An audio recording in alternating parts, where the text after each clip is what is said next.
Before we hop into the game, I wanted to touch on how we were able to even get Pandora's Tower overseas in the first place, and give credit where credit is due. There were a list of 3 games that were never planned on being localized for overseas release. Xenoblade Chronicles, The Last Story, and obviously the aforementioned Pandora's Tower. This would have easily remained the case if it wasn't for a fan campaign called Operation Rainfall, or Oprah, that assembled JRPG fans everywhere that were unhappy with the lack of representation in Nintendo's latest console at the time, the Nintendo Wii. IGN forums, Facebook, and message boards were where the bulk of the support had been found, but people went as far as even physically mailing out letters to get the message out. That last part was crucial to ensure the campaign wouldn't be completely lost if their pleas on forums got deleted. Xenoblade was eventually published by Nintendo themselves, with The Last Story getting its just dues with Xseed. These 2 games were the biggest focus for the movement, but thanks to those efforts and The Last Story's sales figures, Xseed decided to give Pandora's Tower the same treatment, and slam bam, now you got yourselves an expensive, hard-to-find JRPG in the West. As much as I want to tout that I was following Operation Rainfall before it was cool, I actually had no idea of its existence until a while after those games were localized. At the time, I admit that I was being a very bad boy and had jailbroken my Wii to play games I downloaded off the internet, so I was simply going down a list of Wii games I hadn't heard of before, looking up trailers to each one, seeing if there were some diamonds in the long library of backyard sports, Bass Pro games, and every little thing Barbie does in her luxurious everyday life. Doing this was my first exposure to the game, and I couldn't believe how such an interesting title got overshadowed by its other JRPG compatriots. I wanted to make this video for a while now, but I wanted to do so properly and hunted down a physical copy to own, which, wasn't exactly easy. Most listings online went for over $60 for just the disc, and the collector in me wanted at least a pristine case. After years of searching, my buddy and roommate Nathan happened by a very well kept up copy at one of my favorite stores, Win Conditions, for a far, far better price than any Amazon sellers were trying to sell their copies for. Okay, yes, if you own a Wii U and aren't a simp for physical copies like me, you can buy Pandora's Tower digitally for way cheaper. I'm talking like $20. You might want to nab it while you can, though. Who knows how long they plan on keeping the eShop open for that sad bastard child of a console. Alright, enough about all that. Let's look at the actual game now, yeah? Okay? Ooh, moody. Right at the title screen, you can get a good feel for the tone the game is trying to go for. The soundscape is consumed by winds, accompanied by a still shot of the 12 chains stretching out over a gaping chasm that is referred to as the Scar. Kinda a shout of the Colossus-y. Get used to this view, you'll be getting very familiar with it. With that in mind, the game throws you into the very first CG cutscene introducing the entire cast of the game. Yeah, I'm not kidding. Unlike the vast majority of every other RPG, which typically has a large cast with various NPCs and locations, Pandora's Tower tells its story with only 3 primary characters. First up is Aaron, a blonde, quiet-spoken soldier whose entire vocabulary consists of him screaming, Elena! Or anime grunts, aka the character you'll be controlling throughout the game. That name he's screaming belongs to our other main character, Elena, a young woman afflicted with something known as the Beast Curse, which is slowly turning her into a gross, icky, ew, hideous monster that's still somehow cuter than you. That was a joke. I'm only fibbing. She's seen and even referred to on the wiki as the deuteragonist, which is understandable as we take control of Aaron, but given how the story follows her more prominently than Aaron, I'd put her as the protagonist. She's the main drive, focus, and goal for both gameplay and story. Also, she loves to sing. Something Elena and the game love to remind you of over and over and over again. Kind of a funny little thing playing the dubbed version of the game. It's a little comical hearing a British-sounding girl sing a tune based off of Liebestraum No. 3, a German song, but they kept the lyrics in Japanese.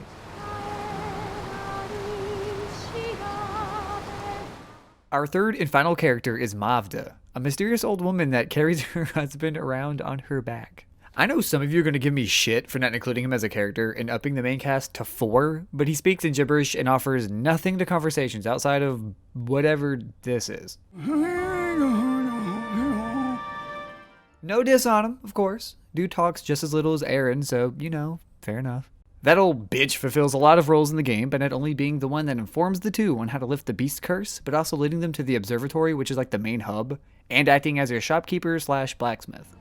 So it's time to open for business. They don't make you wait too long before throwing you into the first tower with the objective of bringing back beast flesh to Elena so she can vor it and momentarily return herself back to normal. This element here is what makes the game feel so unique from its contemporaries. There's an itty bitty timer that's constantly ticking down at the bottom left of the screen, showing how close Elena's transformation is. The closest thing that comes to mind to this is the moon mechanic in Majora's Mask, where you can kind of see the calendar at the bottom of how close it is to totally smashing everything into dust. This makes traversing through the towers as optimally as possible a puzzle in its own right. Combine that with managing your equipment all Resident Evil style, figuring out each tower's unique gimmick, and attempting to dispatch the boss swiftly makes for very engaging and tense moments. Speaking of gimmick, thankfully Ganbarian, the devs, opted out from using Wii motion controls for combat and instead uses a more traditional hack and slash control scheme. Hitting the A button continuously performs a basic string of combos that you can perform. You can even hold the button down in rhythm to the flashes you visibly see around Aaron to perform heavier hitting attacks, which can be upgraded for a longer duration by Mavda. Oh, bitch. That's not to say they didn't implement any motion controls, however. On top of Aaron's weaponry, you have access to a special weapon known as the Reckless Chain. This is what you use to rip out beast flesh, and are able to chain specific parts of the body using the Wiimote, which can net you different materials to use later for item creation. The chain's uses absolutely don't end there. You're able to chain enemies together, to objects, swing them around, and even snag items from afar with it. Many of the puzzles and traversal elements are tied to using the chain as well. It's easily the best aspect of the game's combat and puzzle implementation. Figuring out how to maximize chain damage, with the power gauge represented on the left side of the screen, against enemies and bosses keeps each engagement with a variety of options at your disposal. On the topic of the chain, there's actually yet another unique aspect to it that affects both gameplay and story. Elena's affection, aka her love for you. Aww. Throughout the entire game, you're able to talk to Elena in between watching her mukbang the enemies you've killed to learn more about the lore, her thoughts, and ultimately strengthen your bond with her. Finally, a game where your death-defying exploits are rewarded with the attention of a soft-spoken anime girl. Shh, she's talking. Did you see the new tablecloth? I made it myself. A nice tablecloth always makes food taste better, don't you think? The gauge can be affected by giving her outfits, items, and decorations she can alter the observatory with. Believe it or not, there are unique moments that can happen if she transforms after you've gifted her certain things. For example, you can give her a necklace that will break post-transformation, and after you give her beast flesh to return her back to normal, she'll have dialogue regarding the now broken necklace. You can also find her doing various things at different times of the day thanks to the day and night cycle, which can also result in little moments or unique dialogue opportunities. Story progression, though, is dependent on giving Elena a special type of beast flesh called Master Flesh, which are rewarded by playing tug-of-war with bosses. Once you've given her that ooey gooey kill cuisine, your Reckless's chain's power increases and unlocks the entrance into the next tower. Not before getting these neat little dreams that sprinkle in more story for you to piece together. There are about 6 endings to boot, which are all genuinely interesting, and each one have specific parameters required to view them. I don't plan on spoiling any of those in this video, but I may in the future make a follow-up video going in depth on spoiler content and touching on all the endings. I know I've exclusively bragged and slobbered all over this game up to this point, but it's hardly perfect. As I'm sure you've all been painfully aware this whole video, the resolution isn't very crisp given that it's a Wii title, and the ugly textures are only put on a bigger spotlight when doing precise aiming with the Reckless chain. Oh, look at those crunchy pixels. Ew, ew.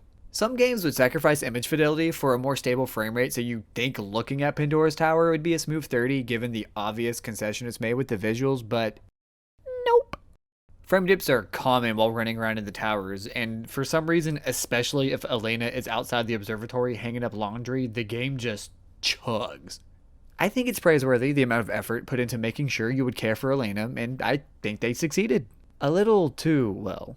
There are endings tied to the affection meter being at a certain level, and with how many ways there are to raise it, it feels unlikely for players to see anything other than the perfect ending, or the game over sequence if you allowed Elena to fully transform. If there was even a modicum of benefit to not engage with Elena all the time, then that would make for a little bit more interesting decision making. I don't know, perhaps tying special weapons or items to a soft timer that could be hinted at by Mavda, which required the player to trade off time and resources they would otherwise give to Elena into obtaining them, would not only increase the chance of getting said other endings, but also affect gameplay as well. The music, while all great pieces, are very scarce, and the few that are recycled aren't altered enough to quell their repetitious nature. The observatory theme and Elena's song thankfully never get grading, but the BGM that plays while exploring all 13 of the towers certainly will. If I have to hear one more time, then comes glitches. Pandora's Tower came out completely bug-free, with the exception of a single issue that cropped up for just the North American version of the game. And of course, it happens right at the end of the game with the last 2 towers. The Dawn and Dust Towers were straight up just failed to load them after your first time accessing either of them, making it a beyond frustrating dice roll to see if the game feels like allowing you to get back in.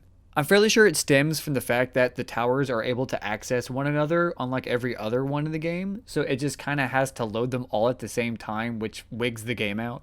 The obvious circumvention to this is just completely speedrunning through both towers in your first go, but man, I'm not no guy gamer. These are the longest towers in the game, and my baby's getting more and more satanic by the minute without her Arby's. Looking through the wiki and the forums, there seems to be a few ways people have made it a higher chance to load the towers in, which I'll list for you here, but your mileage may vary. The first one has you visit the second tower, Sheardrop Spire, and then head back to the observatory.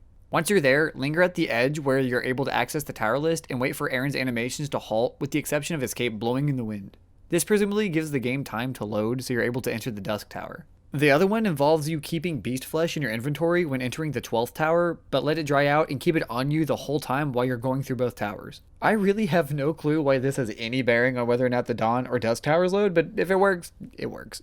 Even with those issues, the creativity and the love the developers put into this little title harkens back to experimental games back in the PS2 era, which I feel is sorely lacking in most modern games. The Wii wasn't exactly the most powerful machine, even when it was first released, and I believe working within those restraints is what helped push Pandora's Tower to be as intriguing as it is. Here, if you look at Gambarion's list of games they've developed, it's almost exclusively ones based off of shonen anime titles like One Piece, Dragon Ball Z, and so on. Which leaves Pandora's Tower as their first original title, and outside of a few mobile games, it's really the only one that they have under their belt. Which is a damn shame, given what they're able to do with such a small budget. It's been over a decade since Pandora's Tower, and I think it's time for Gambarion to put the Shonen Jump games to the side and get those creative juices flowing at least one more time.